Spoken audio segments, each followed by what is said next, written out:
My name is Vinny Mangiacopra. I'm a Democratic candidate for mayor here in Norwalk, and I'm very passionate about it.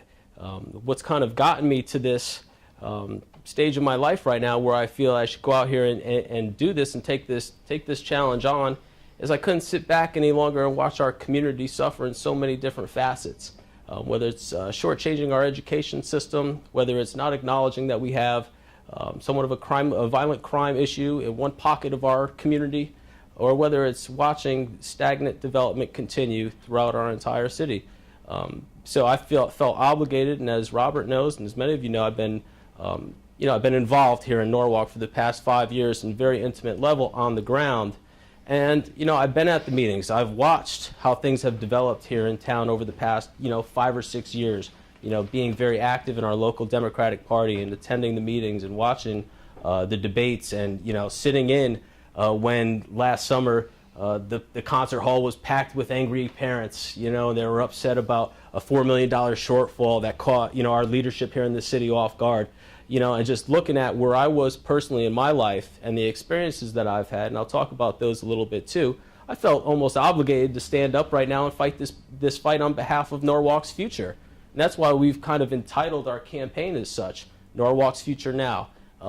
It's really going out there with this community-based message demanding that all these things start turning around now, and people here are tired of waiting. So a little bit about myself, just quickly. My background, I've dedicated my personal and professional and educational life to public service over the past 10 and a half years or so. And I've done so in a variety of different positions in a variety of different ways. I've worked in the probate court and the mayor's office in our largest city in the state. And those experiences have given me a very intimate knowledge of what it's like to be in a mayor's office. When I was working in the mayor's office in Bridgeport, I was very much in tune with helping build that administration. I was a lackey at the time. I was a young man, still in college, but I was responsible for helping filter applications and candidates for boards and commissions to serve the city at the time. And in my time at the probate court, we learned so much. I was working with the right hand of the judge at the time. And we did so many different community-based things that helped give me such a great perspective. We helped kids that needed homes, kids that were in need, that needed families. We were able to fit them in with folks. We were able to help grandparents get the resources that they need for their grandkids because the mother or father was incarcerated. So we were able to advocate, and I played a very strong role in working with the judge in the probate court system in the state of Connecticut to get those resources. And there wasn't a lot, but every little bit helps, especially for families in need. So we were able to do that in my time at the probate court. And then from there, I really started to immerse myself in public sector work, and I decided to get my master's in public administration with a concentration in city management. Because I've been very in tune with politics, and I fell in love with politics because I recognized the difference that a mayor can truly make on behalf of the culture and the pride a community can feel for itself. So that's how I really got involved with politics and the government. But I also recognized that I just didn't want to be any old politician that just kind of runs for office and runs for office. I wanted to be able to prepare myself to do the job. So that's why I focused on getting my MPA. And then I was able to get a position working for the town of Monroe. And I was in charge of economic and community development there for 4 years. And during that time, I was sitting at tables just like this with developers and people that were responsible for our development process here in the town of Monroe at the time. So I feel very confident and very comfortable of the needs of people that are looking to do business with the municipality, and also how the reputation of that municipality is extremely important too. Monroe didn't have a great reputation for people wanting to do business with it, but we were able to go out there and advocate, and we built the first industrial park. Monroe has an industrial park.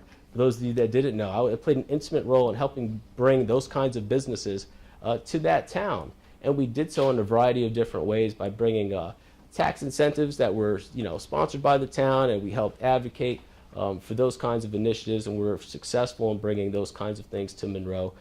And all through that time we brought, it started prior to me getting there, but I helped facilitate the process in the groundbreaking. We brought Swiss Army's North American headquarters to the town of Monroe during my tenure there. So I learned a lot through that experience. And then from there, The two politicians that I learned so much from. First was back in 2004. I was working for Diane Farrell on her first congressional race. And back then, I really didn't have a great grasp on politics or anything like that. Didn't know where my career path was essentially going to take me. But working for Diane that year and seeing her charisma and seeing the way that she led the town of Westport and the great things that she did there, and she took that genuine compassion out there and campaigned to Bridgeport, to Norwalk, to Stanford, and all the different surrounding communities. I learned so much there from her. Fast forward to 2010, I was able to work for Congressman Himes. And when people think of a great politician doing great things, Jim Himes is a rising star in Congress, and he's well renowned so quickly, and we're so fortunate enough to have him representing us here in Fairfield County. And I played a vital role for him in his first re-election campaign. I was his political director, which means I was out there building and sustaining relationships and making sure that I was the ear out there to the different constituency groups and bringing that information back to help make Jim a better candidate. So I feel very confident in my ability to go out there and listen to all the different people that are out there that have needs and wants. So here we are now today, and like I said, I played a very active role in the Democratic Party. My wife's a public school teacher in the district, so I have a very intimate perspective on what's happening in the classroom. And for me, I just felt obligated to stand up right now and fight this fight, because I think the people out there, this is what we found in our campaign so far over the past 3.5 months, the people are ready for the change that we're bringing. They're ready for it. They know that within the capacity of this election, the whole landscape of our community can change. And they recognize that it's such a tremendous opportunity. A breath of fresh air is a common response that we get out there. And not just because I'm a young, decent-looking guy with some ideas, but it's because we're talking about a message that's resonating with folks out there. They're ready to start moving forward. They're ready to have a mayor that's going to be on the ground with the police officers, building and fostering those relationships with the community, reestablishing that trust again, and utilizing these community-based models in everything that we do to help make ourselves be the kind of vibrant community that we want to achieve. So that's really what I'm out there bringing to the table in this election, and I'm passionate about it.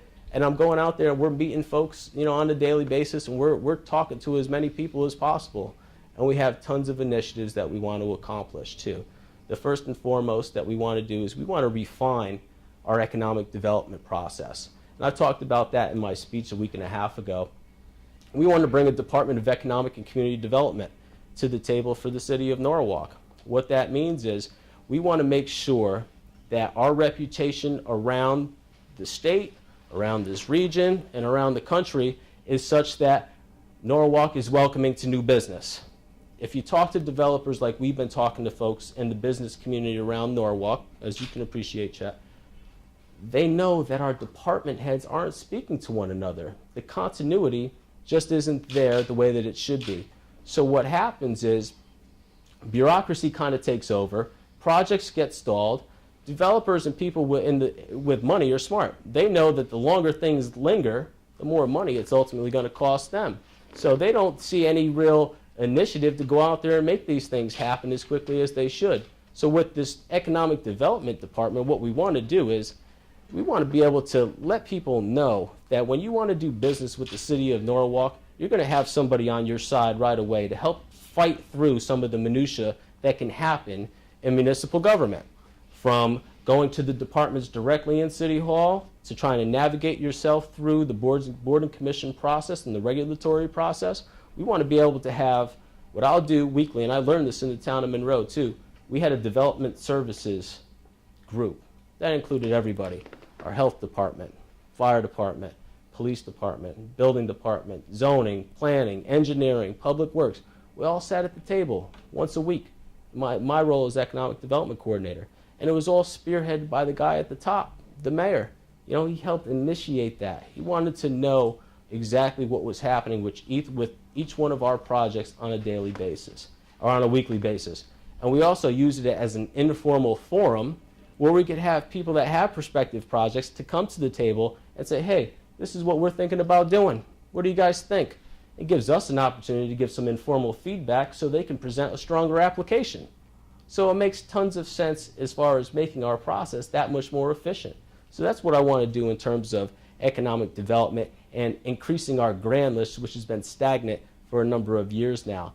Now, the second thing that I want to do, and I mentioned it briefly in terms of attacking some of our cultural issues and our crime issues collectively, is, I want to be the mayor that is on the ground in our community talking to the people.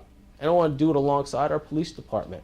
And like I said, I want to help reestablish that trust between everybody here. And I want to let them know that we're on your side. We're here to help. The police department isn't against the people in the community. We're working for you. We want to protect you. And I want to be the mayor that helps bridge that gap whenever it's needed too. So I will walk with our police department. And I was so happy to read today, and I applaud Chief Kahalik with implementing a community-based model where he's saying that he's going to have more officers on the street. They're going to be walking the neighborhoods a little bit more on a random basis. They're going to get out there and try to build these relationships. The things that we've been talking about in our campaign for the past few months, it's great to see that there's an opportunity where this chief in particular sees that as an extreme benefit for our community, and I plan on working alongside him from day one in order to make sure that we're creating that kind of environment too. And to go along with that, something I've talked about in our speech that we unveiled a couple weeks ago is I want to relentlessly advocate for a Boys and Girls Club to our community as well. With the YMCA closing down, we can't just put everything for our youth onto the Carver Center and say, okay, Carver Center, please help us with our challenged youth. Give them some opportunities to do things after school. If we expect great things from our kids, well, we have to provide great opportunities for them to succeed. And something that's very tangible that we can do on a public-private partnership basis, on an advocacy basis, where we can try to create more stakeholders around the region to bring dollars in, philanthropic dollars as well. Let's bring something, a known entity like the Boys and Girls Club with their leadership programs, their programs for kids after school, their recreational sports programs. We just lost all of our intramural sports here in after school for the Board of Ed. And what a great way that we could try to reinstitute that by having a Boys and Girls Club be present here in our community and start building a community hub around that area too. So that's that. And then from an education standpoint, just quickly, and again, my wife is a teacher here. She teaches kindergarten at Cranberry Elementary. It's time that we just get back to the basics and we give the teachers and the students the tools they need to be successful in the classroom. And I think that far too often that gets lost. That gets lost in the shuffle when we talk about our education. It's always about dollars and cents. Are we going to fully fund? What game does the Board of Ed play? Well, how about the BET? Well, what about the council? We get lost in all these budgetary discussions on how we're going to fund education, but we lose the reasons why we're having these discussions, which are, let's give the teachers and the kids the tools they need to be successful. Let's start raising the bar on our education system, and that's what I want to be. Now, I know I have no line item control over their budget or anything like that, but what I can do for our education system is be its strongest advocate, accentuate all the positive and great things that are going on in our school system, and let people know affirmatively that you can get a great education here. You absolutely can get a phenomenal education in the Norwalk Public Schools. And unfortunately right now, we've got people in my generation, frankly, and a little bit above as well, that are looking to leave Norwalk because they don't feel confident in our schools anymore. They've lost that confidence. And when you see 5, soon to be 6 superintendents leading the helm here in the Board of Ed in the past 8 years in one administration, that's not the kind of stability that's going to attract new families like myself or when businesses come to get their employees to want to move here. We need to start from scratch almost and let people know that Norwalk is going to foster and cultivate a first-class, thriving educational environment, and we're going to ring the bell as loud as we can to let everybody know, especially up in Hartford, that Norwalk is ready to be the city that we know we can be. And I think that's paramount in what we're going to do here in my administration in terms of education. We're going to raise the bar on our kids. We're going to raise the bar on our parents. We're going to raise the bar on our teachers and administrators. We're going to raise the bar on the 9 people that sit on the Board of Ed. And we're going to raise the bar for the mayor too, because ultimately I accept that responsibility as mayor. I expect it. I expect to be held accountable when our kids don't succeed and families don't want to come here. So.